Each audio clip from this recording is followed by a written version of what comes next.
किसानों के प्रदर्शन का आज 16वां दिन है। किसान दिल्ली मार्च पर अड़े हैं। अब तक किसानों और सरकार के बीच कई स्तर की बातचीत हो चुकी है, लेकिन इसका कोई नतीजा नहीं निकला। उधर किसान नेता लगातार सरकार पर आरोप लगा रहे हैं कि हमारी सरकार हमारी कोई मांग नहीं सुन रही।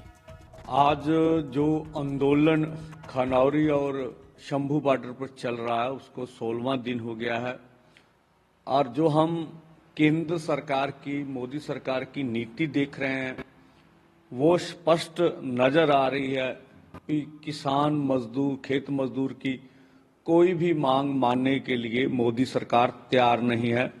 वो भाग निकली है। अब उनका एजेंडा स्पष्ट नजर आ रहा है कि वो आगामी इलेक्शन के लिए तैयारी में जुट गए हैं। जिस तरह से आपने कल सुना होगा हिमाचल की सरकार में जो कुछ हुआ, चलो हमें उससे कुछ लेना देना नहीं है, लेकिन वो मुद्दा आगे लाकर जिस तरह से मीडिया से किसान आंदोलन को डीरेल करने का भी सरकार का एक नया पैतरा था।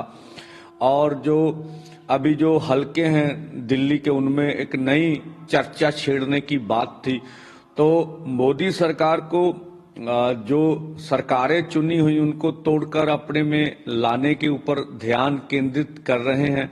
तो इसलिए हमें इस बात का खेद भी है कि उनको देश के 60 करोड़ किसान और 20 करोड़ से अधिक खेत मजदूर के लिए जो मांगे हमने उनके समक्ष रखी है, उनकी ओर उनका कोई ध्यान नहीं है, कोई सोच भी नहीं रहे हैं।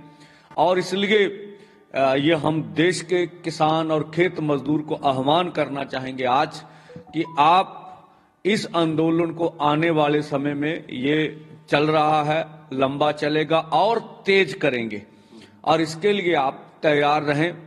और हम सरकार के समक्ष ये बातें फिर रखना चाहेंगे कि पूरा देश की मांग है, चाहे वो कन्याकुमारी से लेके कश्मीर तक हो, चाहे गुजरात से लेके महाराष्ट्र तक हो, भी हमें एमएसपी लीगल गारंटी कानून चाहिए।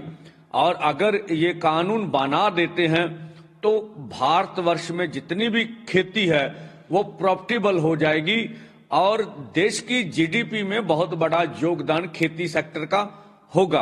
और दूसरी बड़ी मांग हमारी खेत और किसान और खेत मजदूर के कर्ज खत्म करने की है।